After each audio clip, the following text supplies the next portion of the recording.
আগামী 10 ও 11 জানুয়ারি আমার বাংলাদেশ এবি পার্টির প্রথম কাউন্সিলকে কেন্দ্র করে 21 সদস্যের জাতীয় নির্বাহী পরিষদ ঘোষণা করেছে দলটি। গত 27 ও 28 ডিসেম্বর 2 দিন কার্যনির্বাহী পরিষদ নির্বাচনের ভোট গ্রহণের পর গতকাল শনিবার দিবাগত রাতে ফলাফল ঘোষণা করেন সাবেক জেলা জজ আখতারুল আলম। আজ রোববার দুপুরে দলের প্রচার সম্পাদক আনোয়ার সাদাত টুটুল প্রেরিত এক বিবৃতিতে এসব তথ্য জানানো হয়েছে। বিবৃতিতে জানানো হয়, কেন্দ্রীয় কমিটির 315 সদস্যের সরাসরি ভোটে নির্বাহী কমিটির 21 জন সদস্য নির্বাচিত হয়েছেন। নির্বাচনে মোট প্রার্থী ছিলেন 60 জন। ভোট প্রদানের হার ছিল প্রায় 98%। ভোট প্রদানে ভুল করার কারণে 6টি ভোট বাতিল করা হয়েছে।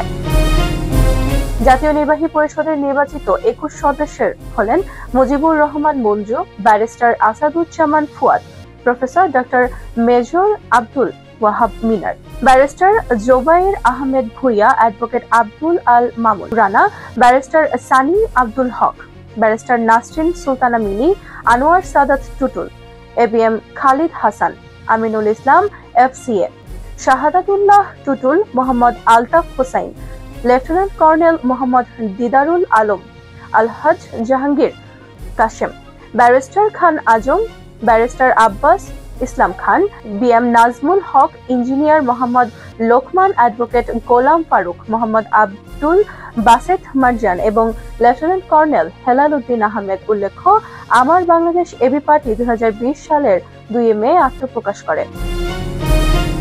আগামী 10 ও 11 জানুয়ারি দলটির প্রথম কাউন্সিল অনুষ্ঠিত হবে। 10 জানুয়ারি সারা দেশে প্রায় 2000 কাউন্সিলরের প্রত্যক্ষ ভোটে এবি পার্টির চেয়ারম্যান নির্বাচন অনুষ্ঠিত হবে।